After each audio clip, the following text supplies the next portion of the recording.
മോഷണ കേസിൽ ഉണ്ണികൃഷ്ണൻ പോറ്റി ഒന്നാം പ്രതി. ദേവസ്വം ജീവനക്കാരും പ്രതിപ്പട്ടികയിൽ. കേസ് രജിസ്റ്റർ ചെയ്ത് ക്രൈംബ്രാഞ്ച്. ദേവസ്വം ഭാരവാഹികളും സ്മാർട്ട് ക്രിയേഷൻസും പ്രതിപ്പട്ടികയിലില്ല.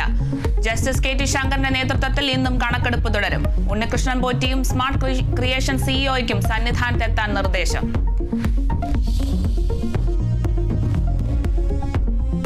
കോഴിക്കോട് പേരാമ്പ്രയിൽ ഷാഫി പറമ്പിൽ MPക്കെതിരെയുണ്ടായ പോലീസ് അതിക്രമത്തിൽ പ്രതിഷേധം കടുപ്പിക്കാൻ കോൺഗ്രസ്. നടപടിയില്ലെങ്കിൽ ആരോപണ വിധേയരായവരുടെ വീട്ടിലേക്ക് മാർച്ച് നടത്തുവാൻ തീരുമാനം. പേരാമ്പ്രയിൽ രാഷ്ട്രീയ വിശദീകരണ യോഗവുമായി LDF. പൊതുയോഗം ചൊവ്വാഴ്ച.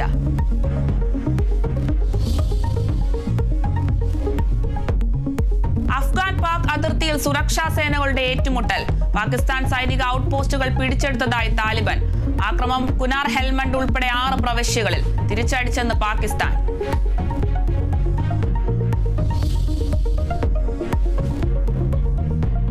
ഗാസയിലുള്ള ബന്ദികളെ തിങ്കളാഴ്ച മുതൽ മോചിപ്പിക്കുമെന്ന് ഹമാസ്. കരാറിന്റെ ഭാഗമായി 2000-ഓളം ഹമാസ് ബന്ദികളെ മോചിപ്പിക്കുമെന്ന് ഇസ്രായേൽ. 2 ദിവസത്തെ സന്ദർശനത്തിനായി ട്രംപ് ഇസ്രായേലിലേക്ക്. ട്രംപിന് നന്ദി പറഞ്ഞ് ടെൽ അവീവിൽ കൂറ്റൻ റാലി.